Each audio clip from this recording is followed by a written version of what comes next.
Bonsoir à tous les supporters des Lions Indomptables, j'espère que vous allez tous bien. Alors on se retrouve ce soir pour une vidéo un peu plus spéciale parce que là on va parler du match qui a eu lieu entre le Mozambique et la Côte d'Ivoire. Victoire 3-0 des Ivoiriens avec un but de Max Gradel, de corner et de série. C'est important de faire cette vidéo, pourquoi? Parce que avec la victoire du Cameroun, peu importe le résultat de la Côte d'Ivoire, la finale aura bel et bien lieu à Japoma, à Douala. Mais c'était important de voir les Ivoiriens jouer parce que ce match, ça ne sera pas le même match qui a eu lieu à Abidjan.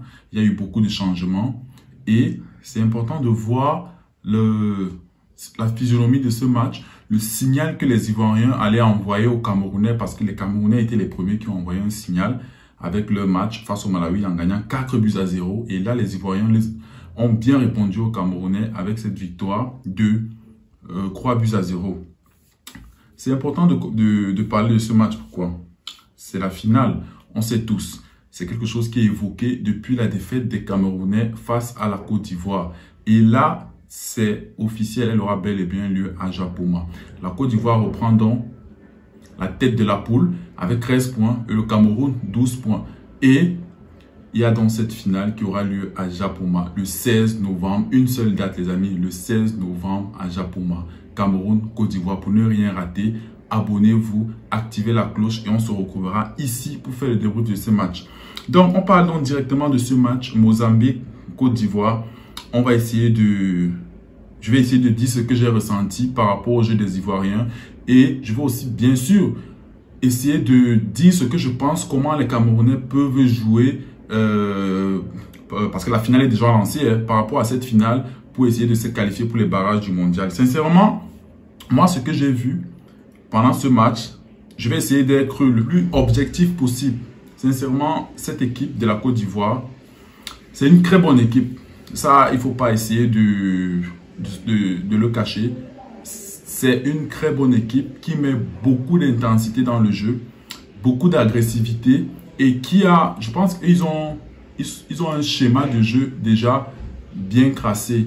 Ça part des latéraux, ça vient par les milieux de terrain, ça repart sur les latéraux qui font les dédoublements et ça revient dans l'axe avec le but. On peut illustrer ça avec ce but de Max Gradel. Il y a cette perte de balle du défenseur mozambicain qui fait une mauvaise passe au gardien. Le gardien fait une mauvaise relance. Mais cela est dû grâce au pressing des Ivoiriens qui était très haut. Ça fait donc 1-0 pour la Côte d'Ivoire. J'étais donc en train de dire que cette équipe met beaucoup d'impact, d'agressivité et de duel physique. Et moi, je pense que c'est là la clé du match. Si le Cameroun réussit à répondre à l'impact physique que vont imposer les Ivoiriens, parce qu'ils ont quand même un milieu très compact avec Kessié qui a joué aujourd'hui au milieu de terrain, avec Série et il y a un autre petit Traoré, je pense. Et sur les côtés en attaque, il y avait Haller, Sébastien Haller et Cornet et Max Gradel. Donc en première mi-temps, sincèrement dominé par la Côte d'Ivoire avec son impact physique, son agressivité et son efficacité face au but. En deuxième mi-temps, Cornet va mettre le 2-0. Mais ce qui est le plus important ici, c'est le banc de la Côte d'Ivoire. Déjà, il faut noter que ils ont joué ce match avec beaucoup de changements. Sans Bailly, sans Bouga, sans Ibé Sangaré, sans Pépé qui était sur le banc, sans Zaha qui n'a pas été appelé. On sait tous les problèmes qu'ils ont. Bref, ça regarde les Ivoiriens. Sans Evrat Kouassi qui a commencé sur le banc. Je voulais maintenant directement, bon, après, à la 90e minute, il y a ce festival de série, ça va faire le 3-0. Je voulais maintenant m'attarder sur le banc de la Côte d'Ivoire. Sincèrement, ceux qui ont vu le match, l'entrée de Evrat Kouassi, sincèrement, c'est un très bon joueur. Je ne sais pas s'il sera titulaire ou bien s'il va débuter sur le banc, mais il faut faire très attention à ce joueur. Je profite pour transiter directement sur les joueurs qui m'ont tapé dans l'œil. Il y a leur défenseur central là, comment il s'appelle? J'oublie, il joue à Leverkusen, je pense qu'il s'appelle Ousourou. Je peux mal prononcer son nom, mais c'est ça, il est très bon.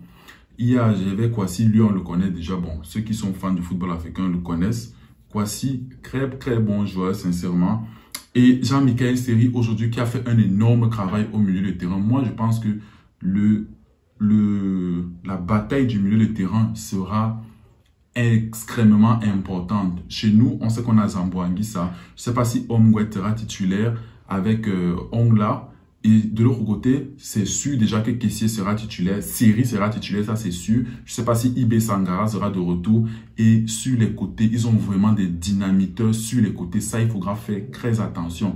Que Kouassi soit titulaire ou pas, que Cornet soit titulaire ou pas, qui sont sur les côtés, ils ont des joueurs. Mais aussi, nous aussi, on a du répondant sur les côtés. Donc, on aura donc droit à une très belle finale, sincèrement, les amis. Ça, c'est clair. On aura droit à une très belle finale. Peu importe le vainqueur, peu importe le vaincu, ça sera une très belle finale de football africain qui se jouera au stade Japouma, sur une très belle pelouse. Sincèrement, là, il faut que les jardiniers nous sortent un tapis, là, un bon tapis vert, parce que ça sera une finale africaine et tous les médias seront projetés. Parce qu'il faut savoir que ça, c'est une vitrine aussi pour la CAN. C'est une vitrine pour la CAN, pour savoir exactement où est-ce qu'on peut nous jauger par rapport à la CAN. Cameroun-Côte d'Ivoire, c'est quand même un classique, un très beau match africain qui va attirer l'observateur des médias. Et on aimerait que la pelouse, les supporters, je pense qu'on aura droit aux supporters. Il y a une pétition, bon, même pas une pétition, il y a une demande qui a été faite, on aura droit à 25 000 supporters, mais ils auront normalement, ils devront montrer le pass sanitaire. Donc, ça sera une finale à ne pas rater et qu'on va débriefer ici, les amis. Et pour ne rien rater, abonnez-vous, activez la cloche. Donc, c'était une vidéo rapide sur la Côte d'Ivoire, sincèrement. C'est une très bonne équipe, mais face à ce match, ça se jouera sur les détails. Ce genre de match, ça se jouera sur les détails. Moi, je préfère qu'on soit dans cette position, comme ça, on n'a pas de calcul. On doit gagner. Pas de match nul, pas de calcul. On doit gagner. C'est eux qui sont dans les calculs. Est-ce qu'ils vont faire un match nul? Est-ce qu'ils vont attaquer? Nous, on doit gagner. Donc, voilà les amis, une vidéo rapide sur le match que je viens de voir entre le Mozambique et la Côte d'Ivoire. Sincèrement, très bon match des deux équipes. La Côte d'Ivoire, très bonne équipe. On va pas faire dans la langue de bois. Et on se donne rendez-vous le 16 novembre. Abonnez-vous. D'ici là, portez-vous bien les amis. Ciao.